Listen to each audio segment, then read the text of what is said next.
हाँ मतलब मुझे रोड ट्रिप बहुत एक्साइट करती है। मैं मोटरसाइकिल चलाता हूँ बहुत ज़्यादा, तो मेरी ज्योग्राफी बहुत ख़राब है, तो क्योंकि मैं बहुत ज़्यादा मैप वैप देख के और वो करके नहीं निकलता। एक जनरल डायरेक्शन लेके बोर्ड्स को निकल जाता हूँ मैं। हाँ, हम पूरे गियर वेयर लगा के पहन के सामान लेके, मैंने कहा मैप पे देखते हैं, सोचा शाम तक वापस आ जाएंगे। उसने बताया कुछ 950 किलोमीटर था नागपुर और 100-150 किलोमीटर उसके आगे था विदर्भ। और उसमें कमरा ऐसा था कि बहुत ही छोटा था, मतलब मैं और वो लेटे और कमरा खत्म हो गया। और वो एक पे तो उन्होंने पुराना पलंग रखा था और एक पे ट्रेन की एक सीट निकाल के रख दी थी।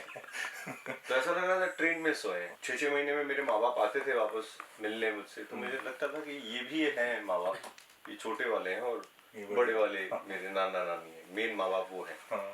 फिर मुझे बताया गया नहीं, असली वाले ये हैं, ये तो नाना नानी। जैसे मुराकामी की एक किताब है, वो भी हम पढ़ रहे थे शॉर्ट स्टोरीज की, उसमें एक एक्टर की लाइफ पे, तो उन्होंने बड़ी अच्छी बात लिखी कि ये जिस घर को छोड़कर एक आदमी दूसरे घर में जाता है और वापस उस घर में आता है, तो रोजाना जब नाटक करके वापस उस घर में आता है तो वो थोड़ा अलग हो चुका होता है। वो शख्स नहीं होता है जो आज सवेरे तैयार होकर निकला था। तो मैंने कहा वन लाइन वो बहुत इंटरेस्टिंग है, एक नई पूरी अप्रोच के साथ उसको लिखते हैं, ऐसे लिखते हैं रोम कॉम लिखते हैं जिससे ज्यादा से ज्यादा लोग रिलेट कर पाए और पसंद कर पाए। तो तब हमने लव पर स्क्वायर फुट लिखी। मुझे हमेशा से अग्निपथ करनी थी, जो पहली अग्निपथ आई थी। मुझे लगता है कि वो अब तक की सबसे अद्भुत कमर्शियल फिल्म थी, जो उस समय चली नहीं थी बेचारी। दूसरी जो आई वो मैंने थोड़ी देखी, मैं एकदम बंद कर दी मैंने, ये क्या करती है। वो बहुत आगे की फिल्म थी, वो जो पहली वाली जो थी। तो मुझे वो करना था, I wanted to be Bachchan, I wanted to run through the fire। हाँ वो नहीं जुड़वा भाई है, तो वहीं से पत्थर उड़ा, ए जुड़वे साले मर, मेरे सर को झूठ बोलता है जुड़वे करके उसको पत्थर मारा और भाग गए साइकिल में। दोपहर में हम आए, घुटने पे बर्फ लगा रहा। अरे सर क्या हो गया? इधर आते ही तो धम धम धम उसने जो मारा है हमको। पर बदला ले लिया वो बेल्टों का सारा। Hey guys, मैं हूँ सुमित व्यास।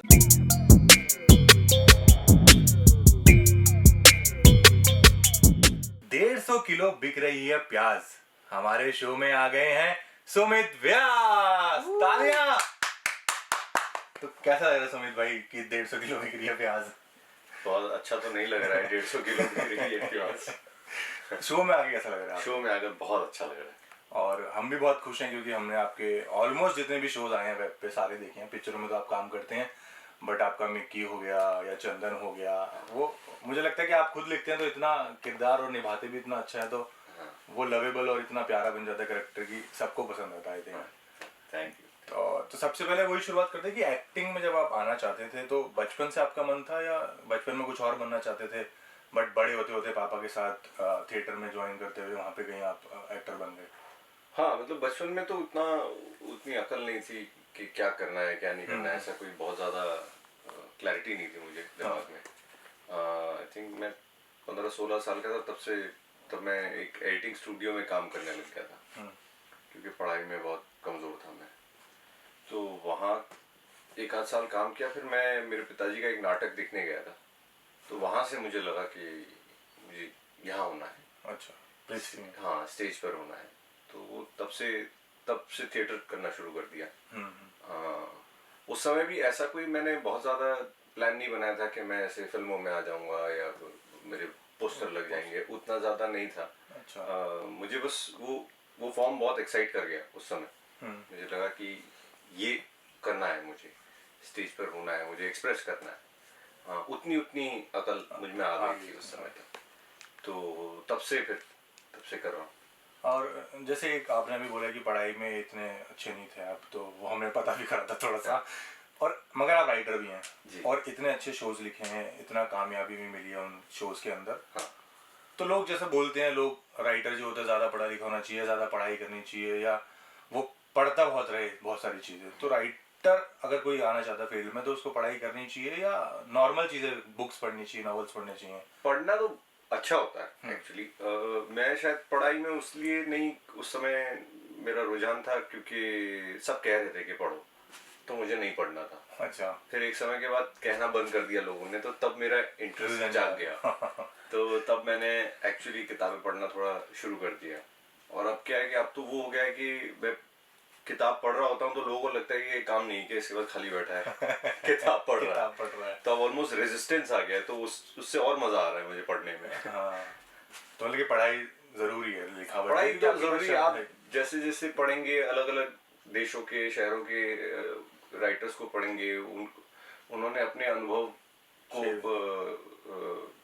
मद्देनजर रखते हुए अपनी कहानियां लिखी है, तो आपको पर्सपेक्टिव मिलता है। ये नहीं कि आप उनसे चुरा कर फिर आप अपना कुछ पर आपको पता होगा तभी आप अपना कुछ कर पाओगे।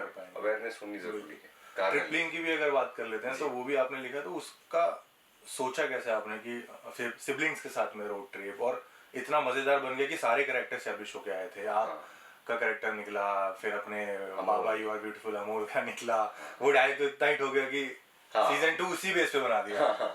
तो वो फील क्या थी, वो कहाँ से आया आपके अंदर, या कहीं ना कहीं आप ही की लाइफ थी वो?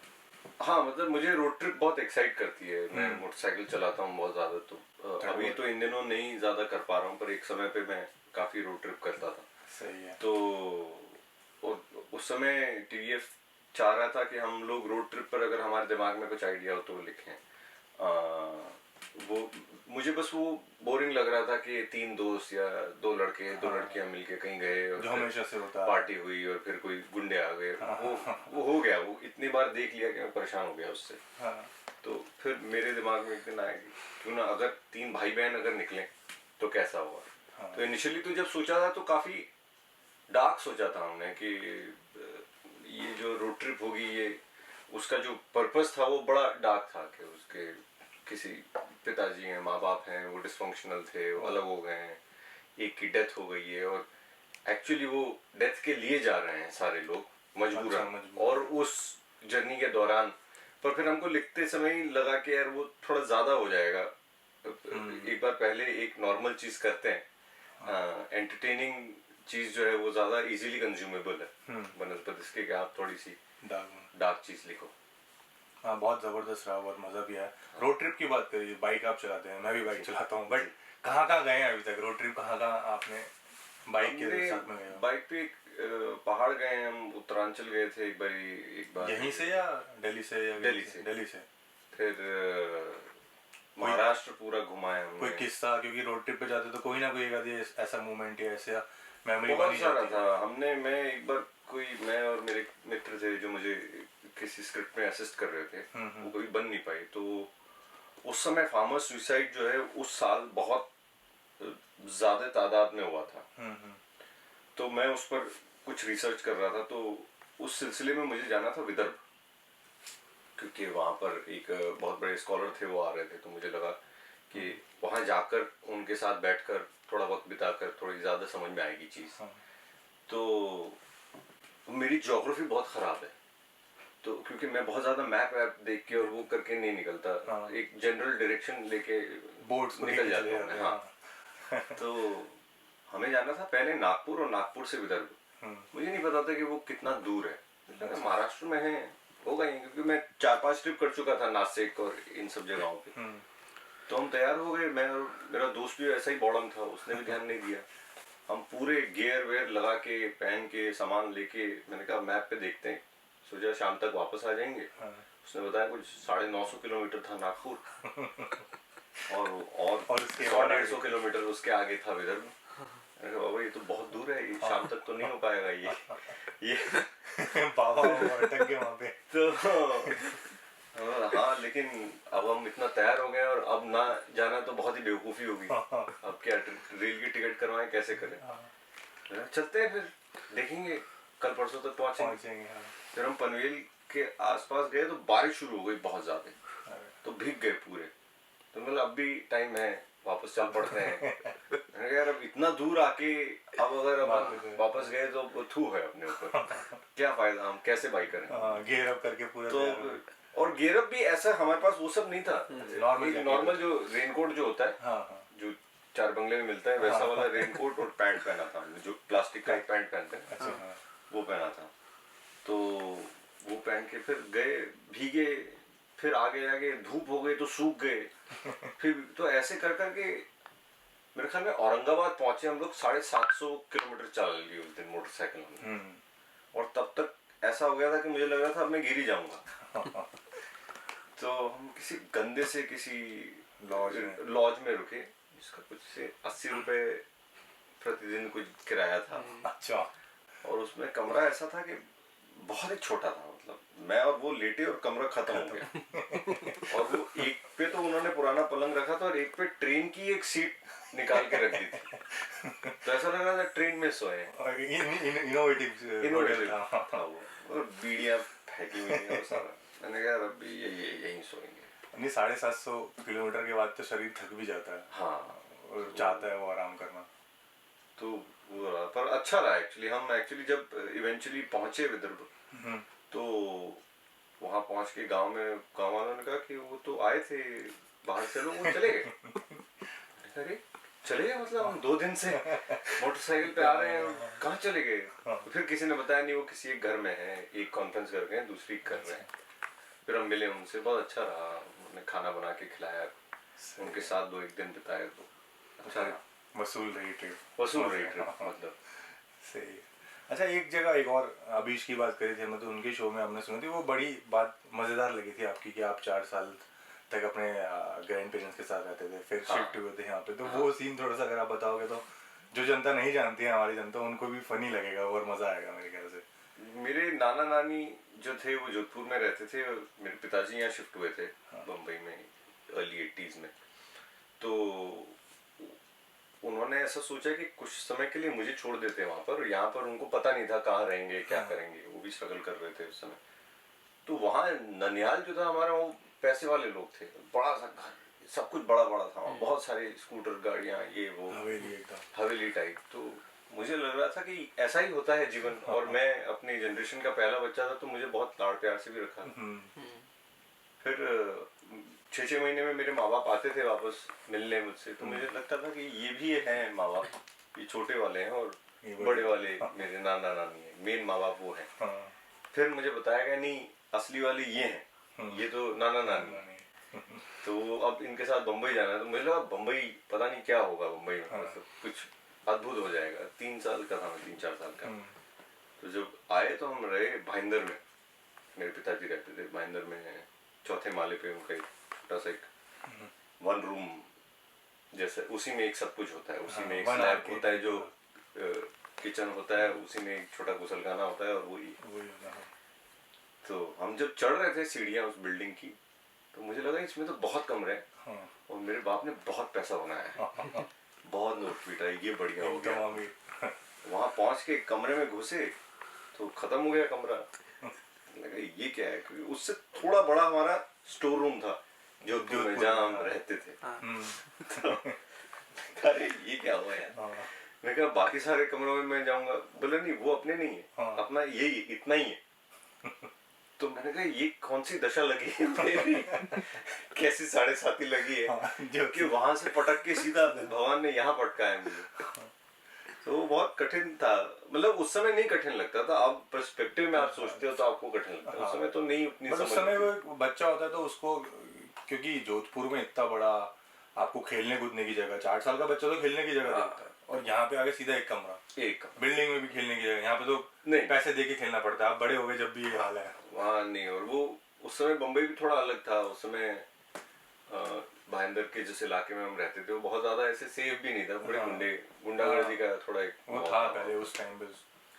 तो वो अच्छा था, इंटरेस्टिंग था वो। फिर पानी नहीं आता था वहाँ पर।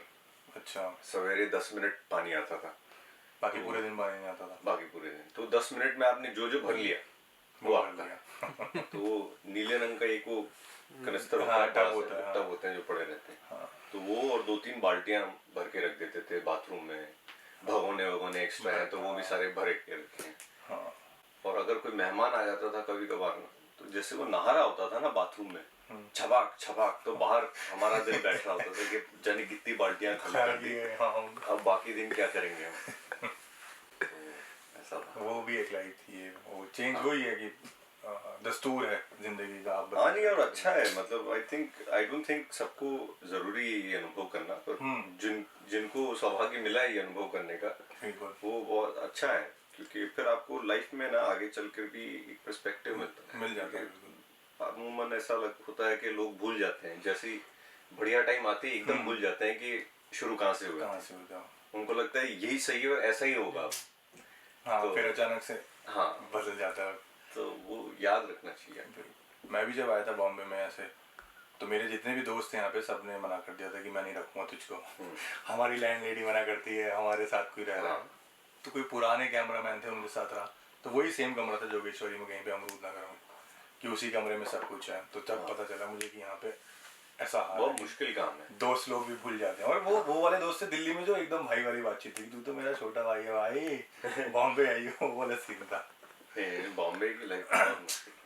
बॉम्बे असल में आपको पहले टेस्ट करता है 3-4 साल कि कितनी कमिटमेंट है आपकी, हाँ, रहने की और कुछ करने की। अगर वो देखता है 3-4 साल में कि नहीं ये तो जिद्दी है, अड़ाई पड़ा है, तो फिर वो फिर देता भी है। हाँ, एग्जैक्टली। अच्छा, आपने टीवी भी किया, आपने मूवीज भी करी, वेब भी करा, तो दिल के पास कौन सी चीज़ है, या पसंद सबसे ज़्यादा कौन सी है? यार पसंद तो क्या है कि ये अक्सर कुछ लोग पूछते हैं, आपको एक्टिंग करना पसंद होता है, और हाँ। जहाँ आपको लोग वैसे मिलते हैं और वो मौका मिलता है जहाँ आप ज़्यादा से ज़्यादा अपने क्राफ्ट को एक्सप्लोर कर पाओ, तो वो जगह आपको ज़्यादा पसंद आती है। अब थिएटर इसलिए ज़्यादा करीब है, एक तो इसलिए क्योंकि मेरी सारी पढ़ाई उसमें हुई, हाँ। उससे पहले मैंने कभी पढ़ाई की नहीं, सीरियसली लिया नहीं। तो थिएटर करने के चलते क्या हुआ कि कई सारे लेखक, पोएट, इवन साइंस को लेकर और बाकी सारे सब्जेक्ट्स को लेकर भी, चूंकि नाटक में वो चीज़ है तो आप उस चीज़ को एक्सप्लोर भी करते हो, पढ़ते भी हो, हाँ।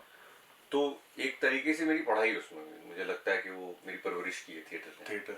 और दूसरा ये है कि वो एक एक्टर्स मीडियम है, तो डायरेक्शन, लाइट वाइट, वो सारी चीज़ें हैं, बट इवेंचुअली स्टेज पर एक्टर मौजूद होता है और वही सब कुछ कंट्रोल कर रहा होता है, ड्राइव कर रहा होता है। तो इसलिए भी एक्टर्स को सबसे ज़्यादा थिएटर में मज़ा आता है, क्योंकि वहाँ पर उनकी भूमिका सबसे बड़ी है। सिनेमा में और बाकी सारे माध्यमों में एक्टर की भूमिका उतनी बड़ी होती नहीं, बेचारे उनको ऐसा बताया जाता है कि आप सबसे इम्पोर्टेंट हो, ताकि वो खुश रहे, परेशान ना करें। और कई लोग इसको सीरियसली भी ले लेते हैं कि मैं ही सबसे महत्वपूर्ण इंसान हूँ, जबकि उनकी भूमिका बहुत छोटी है। कैमरामैन की, एडिटर की, डायरेक्टर की, सबकी भूमिका बहुत बड़ी है। बहुत से। अच्छा, आपने बात करी तो एक रोल करा था आपने मेंटल डिसेबिलिटीज पे, और उसके बाद फिर आप तकरीबन 2-3 महीना उसी फील्ड में रहे थे, उसी, तो उसका कुछ नुकसान भी कि आप एक मेथड एक्टिंग में जाते हो तो उसके बाद आपको वैसा ही थोड़ा टाइम रहना पड़ता है एज एक्टर, या एज असल में ना उसको ना बड़ा क्या कह सकते हैं, मिसकंस्ट्रू कर लिया है लोगों ने। अच्छा, ऐसा नहीं होता है कि आप जब किसी पात्र में घुस जाते हो तो आप उसी में रहते हो। जैसे सिनेमा में भी कुछ लोग बोलते हैं कि उसमें ऐसे घुसे कि वो निकल ही नहीं पाए। पूरा सच तो नहीं है। जब डायरेक्टर कट बोलता है तो आप वापस आ जाते हो ना, आप गाड़ी लेके घर तो नहीं निकल जाते, पहाड़ के पास दौड़ के आके फिर रुक जाते हो ना, कूद तो नहीं जाते पहाड़ से। तो वो एक धारणा गलत है। हाँ, ये जरूर है कि चूंकि आप उस पात्र के बारे में उतना सोच रहे हो, उस पात्र के उतने करीब आ रहे हो, उसके कॉन्फ्लिक्ट्स को इतना आपने जज्ब कर लिया है कि वो आपके व्यक्तित्व पर एक डेफिनेट असर छोड़ता है। वो असर निकलने में वक्त लग जाता है कई बार, कि चूंकि आपने उस बारे में इतना सोच लिया है, आपने अपने दिमाग को बेसिकली कन्विंस कर लिया है कि ये समस्या मेरी समस्या है, मैं ऐसे सोचता हूँ, मैं ऐसे रिएक्ट करता हूँ, मैं ऐसे हंसता हूँ, ऐसे बोलता हूँ, ऐसे चलता हूँ। और आप रोजाना अपने दिमाग को कंडीशन कर रहे हो कि यही मेरा सत्य है, यही मेरा सत्य है। तो और दिमाग बहुत शातिर है, उसको पता है कि हाँ ये एक भाग है इसके जीवन का, दूसरा भाग भी चालू रहता है। वो सुबह उठता है, दातुन भी करता है, नहाता भी, वो सारी चीजें भी कर रहा होता है। सेट पे भी आता है। हाँ, सेट पे भी आता है, अपना ऑटो में बैठ के घर जाता है, आदमी वापस आता है। तो लेकिन चूंकि आपने इतनी मेहनत उस पर की है, तो वो उसके असर से निकलने में आपको थोड़ा टाइम लगता है। और कई बार अगर आप ज्यादा इन्वॉल्व हो गए हो, तो जैसे मुराकामी की एक किताब है, वो हम पढ़ रहे थे, शॉर्ट स्टोरीज की, उसमें एक एक्टर की लाइफ पे, तो उन्होंने बड़ी अच्छी बात लिखी कि ये जिस घर को छोड़कर एक आदमी दूसरे घर में जाता है और वापस उस घर में आता है, तो रोजाना जब नाटक करके वापस उस घर में आता है तो वो थोड़ा अलग हो चुका होता है। वो शख्स नहीं होता है जो आज सवेरे तैयार होकर निकला था। हाँ पर ये शायद ऐसा हमारे लिए ज्यादा है क्योंकि हम आर्टिस्ट है, पर बाकी लोगों के लिए भी शायद उतना ही रेलेवेंट होगा। अगर एक कोई आदमी फैक्ट्री भी जाता है और सवेरे तैयार होकर जाता है और दिन भर मेहनत कर रहा है और वहां पर कुछ घटनाएं अगर ऐसी हो जाए तो जब वो लौट कर आएगा उन सारी चीजों को देख कर जज्ब करके, तो वो थोड़ा अलग हो चुका होगा। बिल्कुल। और वो बोलते भी हैं कि जब आप कोई किरदार निभाते हो या कैरेक्टर प्ले करते हो तो जैसा वो कैरेक्टर होता है उसका कुछ परसेंट आपकी पर्सनैलिटी में भी आ ही जाता है कि थोड़े से आप मोल्ड हो जाते हो। बिल्कुल ऐसा ही, जैसे बहुत ज्यादा वक्त अगर आप किसी इंसान के साथ बिताते हो तो उसके कई सारे मैनरिज्म न चाहते हुए भी आप पकड़ लेते हो। एग्जैक्टली। आपके हाथ पांव ऐसे चलने लगते हैं, आपका ह्यूमर थोड़ा सा उस किस्म का हो जाता है, तो वो स्वाभाविक है। मैनरिज्म की बात करी, उसकी बात करी, तो ये जो मिकेश का कैरेक्टर था ना उसके बारे में बताओ, क्योंकि वो इतना पसंद किया गया और पर्सनली मुझे भी बहुत क्यूट और बहुत ज्यादा वो है ही ऐसा कि उसके देखेंगे तो वो प्यार हो जाएगा वो कैरेक्टर से। तो वो आपने प्ले कैसे करा या उसके पीछे कोई कहानी थी किसी? नहीं, कहानी नहीं थी। एक तो स्क्रिप्ट बहुत अच्छी थी उनकी, उनका ब्रीफ बहुत क्लियर था कि इस किस्म का पात्र है वो। और फिर करते समय मेरे दिमाग में भी कुछ रेफरेंसेस थे, जैसे जब आप एक्टर होते हो तो आप जनरली ढूंढते हो थोड़े आइटम टाइप के जो लोग होते हैं। मुझे बहुत मजा आता है जो थोड़े से नॉर्मल से थोड़े सा लेफ्ट ले चुके हैं लाइफ में, तो उन लोगों के साथ वक्त बिताने में। तो मैं ऐसे कई सारे लोगों को जानता था जो कई बार बहुत ऑफेंसिव बात कह जाते थे पर आपको ऑफेंड नहीं करती वो बात। आप क्योंकि आपको अंदर ही अंदर पता है कि इसका मन साफ है लेकिन ये बहुत अजीब बात कर रहा है ना। तो मुझे वो लोग बहुत इंटरेस्टिंग लगते हैं। कई सारे मेरे दोस्त भी हैं जो भी बहुत ही क्या कह सकते हैं, अब जिस किस्म का माहौल है आजकल, ट्विटर ये वो हर चीज को बहुत सीरियसली ले लेते हैं लोग, बिल्कुल दिल पे ले लेते हैं। उस माहौल में जो मन में आए वो बोल जाते हैं और आपको बहुत ऐसा लगता है कि यार ये ऐसे कैसे बोल। जैसे मेरी दादी है, एक बारी अब हमारे घर में मेरे मित्र हैं, करीबी मित्र हैं, वो मुसलमान हैं, वो आते हैं दिवाली की पूजा पे भी आते हैं, हम मतलब नॉर्मल है साथ। और मेरी दादी भी बहुत ऐसे पूजा पाठ वाली, लेकिन उनको इस बात से कोई कतई तकलीफ नहीं। तो मेरे दो मित्र थे, एक कानपुर के थे, एक अलीगढ़ के थे। दोनों अक्सर आते हैं और वो दादी का उनको पहले फोन जाता है, मेरा बाद में जाता है। अच्छा। दिवाली है, तुम कहाँ हो, तुम लोग आना है, ये है वो है। बोला कानपुर वाले मित्र बोला कि तू शादी कब कर रहा है, क्यों नहीं कर रहा है, कर ले। तो बोला इसको तो बोलो, अलीगढ़ वाले को, इसने भी तो नहीं किया। अरे ये तो मुसलमान है, कभी भी कर लेगा। अब मुझे लगा कि यार ये तो बहुत ही ऑफेंसिव बात कह दी मेरी दादी ने, लेकिन ना उन्होंने बुरी मानी ना मैंने बुरी मानी, क्योंकि हमें पता था कि उनका मन साफ है। ऐसा कोई लोड नहीं था, ऐसा नहीं था कि उसके प्रति कम प्रेम है या इसके प्रति ज्यादा प्रेम है। तो मुझे ये कैरेक्टरिस्टिक बहुत एक्साइट कर गई कि ऐसा एक शख्स हो जो कभी भी कुछ भी बोल देता है, जो मन में आ रहा है वो एकदम ही सपाट बोल देता है। और ये बात तो उसकी इतनी इंटरेस्टिंग है कि आपको आप उसको पसंद करते हैं। एग्जैक्टली। तो अच्छा, उसके बाद थोड़ी सी लाइफ चेंज हुई परमानेंट रूममेट के बाद या उससे पहले? नहीं, उसके बाद तो काफी चेंज होगी, क्योंकि उससे पहले तो किसी को पता ही नहीं था कि मैं एग्जिस्ट करता हूँ। वो चूंकि वो इतना हिट हो गया और इतना लोगों ने देख लिया, तो उसके बाद लोग थोड़ा सा इंटरेस्टेड भी हो गए, इंटरव्यू के लिए भी बुलाने लगे, वो सारी चीजें भी शुरू हो गई। उससे पहले तो नहीं, तो 2000 से आप तो बहुत टाइम से, वो तो हमें पता चला था कि उसके बाद 2014 से लोगों को लगा कि नहीं अरे ये कलाकार हैं, ये भी हैं, तो उससे डेफिनेटली चेंज हो गई चीजें। क्योंकि उससे पहले आपने शायद श्रीदेवी जी के साथ उससे पहले ही काम कर लिया था। इंग्लिश में सलमान खान बने थे आप। तो काम तो वो हमने देखा था कि आप कर रहे हो और अच्छा काम ही कर रहे थे। सुमित व्यास का नाम तो था पहले, जैसा नहीं था मेरे ख्याल से। और आनंद तिवारी से जब हमारे शो में आए थे, उन्होंने बोला था कि आपके साथ उनकी अच्छी बातचीत है, एकदम घनिष्ठ मित्रता है। तो वो कब उत्पन्न हुई और कब आप दोनों ने प्रोजेक्ट संभाले? क्योंकि वो बोलते हैं कि जब भी मैं कुछ लिखता हूँ ना तो मैं पहले सुमित के पास जाता हूँ। मैंने बैंक बारात करा तो उसके पास गया, या और भी जो उन्होंने लव पर स्क्वायर फुट लिखा था तो उसमें भी वो आपके साथ गए। तो वो क्योंकि एक दोस्त के साथ वो एक फील या केमिस्ट्री बैठती है जब भी आप अपने काम उनके साथ शेयर करते हो, फिर उनको उनकी राय लेते हो। तो वो कब बनी और कैसे ये सब काम शुरू हुआ? वो हुआ, हम थिएटर करते थे तो हम देखते थे, एक दूसरे का काम देखते थे। उन्होंने एक्चुअली बहुत अच्छे अच्छे रोल कर रखे हैं थिएटर में, तो हम सबको बहुत, आनंद तिवारी नाटक कर रहा है, जाने कैसा रोल कर रहा है, उसका बड़ा एक हुआ था उस समय पर। और अब मैंने भी एक बच्चों का नाटक किया था जिसमें हमने आनंद को बोला था, तो उसने रोल किया था, मैं डायरेक्ट कर रहा था उस समय। तो तब हमारी थोड़ी बातचीत शुरू हुई। उसके बाद आनंद एक शॉर्ट फिल्म करना चाह रहे थे, तो उसमें उसने मुझे कास्ट किया, और फिर हमको उसमें बहुत मज़ा आया। तो उसने बोला कि तुम्हारे भी दिमाग में कुछ हो तो तुम बताना। तो फिर मेरे दिमाग में 2-4 शॉर्ट फिल्में थी, कहानियाँ थी जो मैंने लिखी। तो फिर हमने ऐसी 4-5 बनाई जिसमें वो डायरेक्ट करते थे, मैं लिख के दे देता था, मैं एक्टिंग भी कर लेता था, मेरे घर में ही शूट भी होती थी। तो उस समय हमको वो मज़ा आने लगा कि हम जो कहानी लिख कर सोच रहे हैं और बना रहे हैं, वो इवेंचुअली जब बनकर आ रही है तो देखने लायक बन रही है, पसंद आ रही है लोगों को। फिर उनके दिमाग में एक उन्होंने स्क्रिप्ट लिखी थी, लव पर स्क्वायर फुट से, लव पर स्क्वायर फुट ही नाम था शायद उसका तब भी। वो बड़ी डार्क सी स्क्रिप्ट थी। उसका वन लाइन ये था जो अभी लव पर स्क्वायर फुट का, बट वो कहानी काफ़ी अलग थी।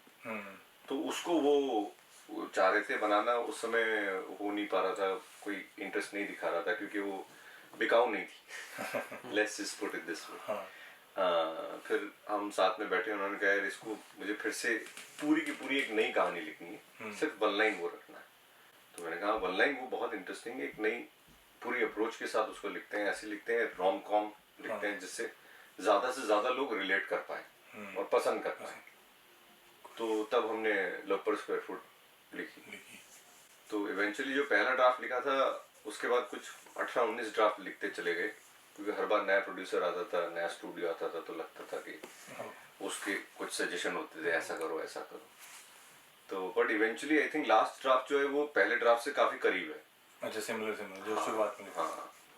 अच्छा, हर एक एक्टर का कोई वो होता है कि मैं ये वाला कैरेक्टर करूँगा, ऐसी कोई फिल्म रहेगी, तो आपका कोई ऐसा है कि ड्रीम प्रोजेक्ट आपने कि ये वाला यार ऐसा टाइप का एक रोल तो मैं करना चाहूँगा ही अपनी लाइफ में?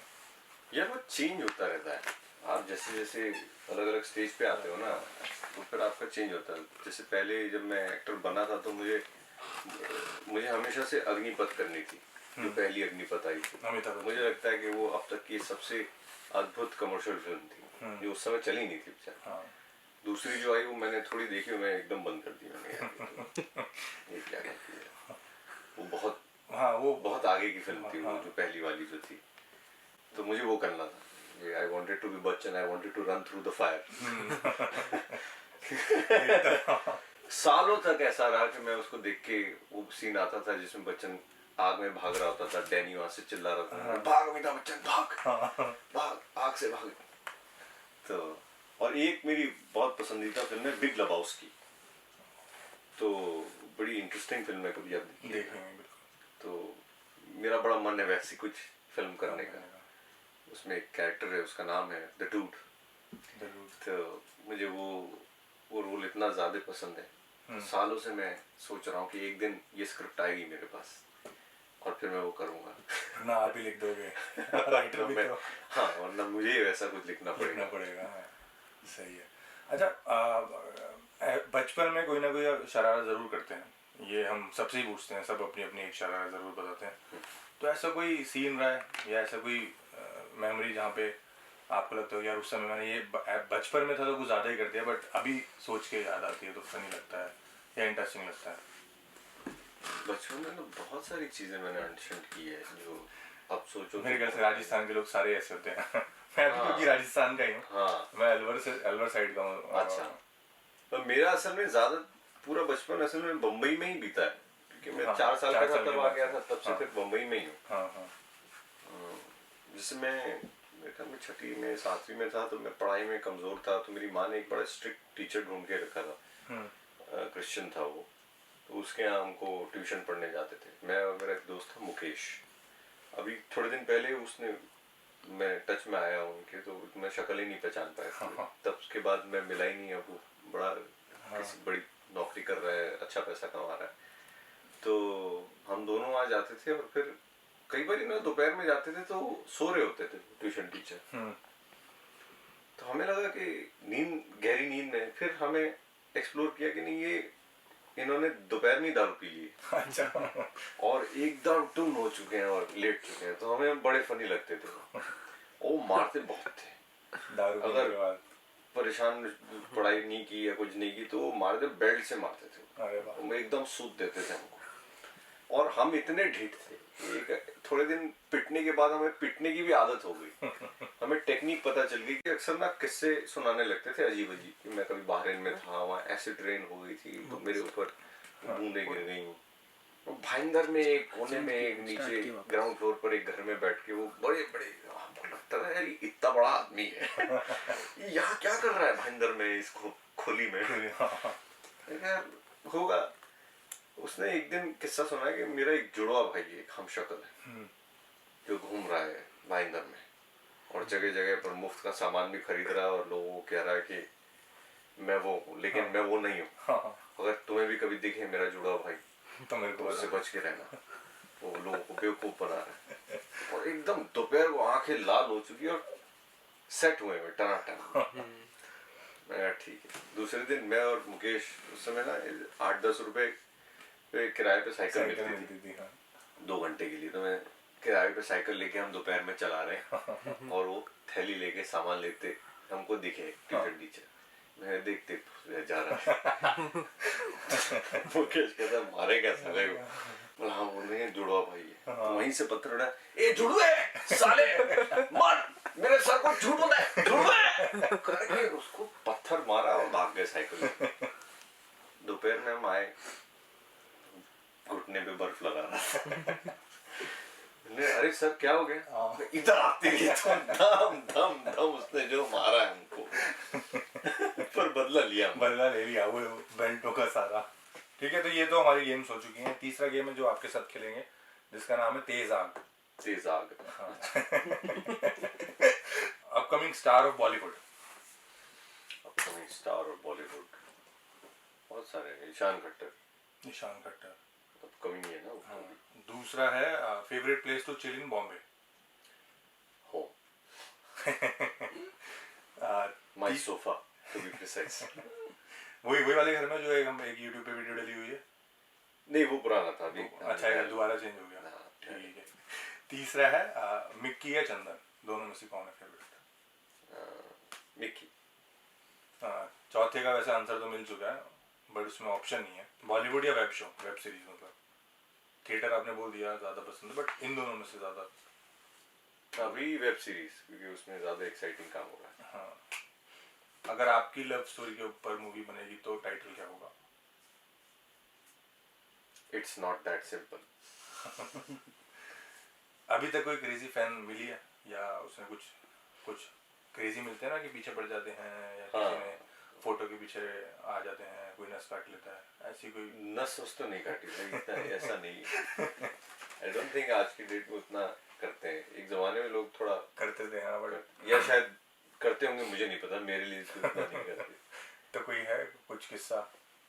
नहीं यार, अभी तो जो भी फैन या जो भी पसंद करते हो मिलते हो बहुत अच्छे से मिलते हैं। कोई ऐसा नहीं है कि कभी कभी नाराज हो जाते हैं कुछ लोग, किसी कमेंट कर देते हैं या कहीं लिख देते हैं और उस पर जवाब ना दो तो तुम जवाब नहीं देते, तुम वो क्या सब सारे मैं उतना पढ़ता नहीं हूँ। हाँ। कि वो फिर उसी में फिर मैं बाकी काम कब करूँगा, उसी में चले जाएगा।